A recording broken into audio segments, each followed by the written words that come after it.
Hello, welcome back. GovDoc Breakdown, no opinions, just facts and summaries of government documents, and you do the rest per usual. Back at it again, June 6th, with another presidential executive order restoring American airspace sovereignty. This order is about stopping dangerous or illegal use of drones in the United States.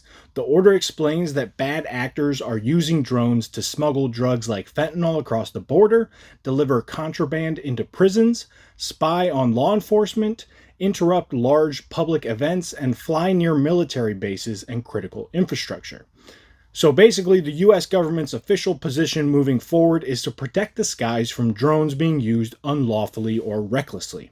A federal task force is being created led by the president's national security advisor, Marco Rubio, to review how drones are currently handled legally and technically, and to suggest improvements to drone regulation and enforcement.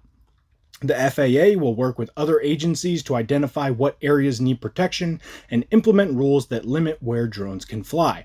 The Attorney General, Pam Bondi, will enforce drone laws more strictly, recommend stronger penalties for illegal drone use, and make sure state and local law enforcement can get federal grants to buy drone detection or tracking tools if allowed by law.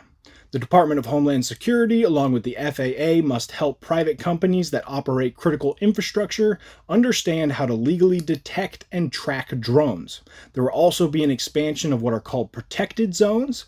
Within 90 days, the Homeland Security and DOJ must tell the president whether areas like the U.S. border, airports, military sites, federal buildings, and critical infrastructure would be officially labeled as covered zones, meaning they get special legal protections from drone threats. The order concludes by outlining the building of a national anti-drone response where counter-drone efforts will be added to joint terrorism task forces to help protect public events like the 2026 FIFA World Cup or 2028 Summer Olympics. All right, Kaimo, keep your mind open, do your own research, form your own opinion. See you in a little bit.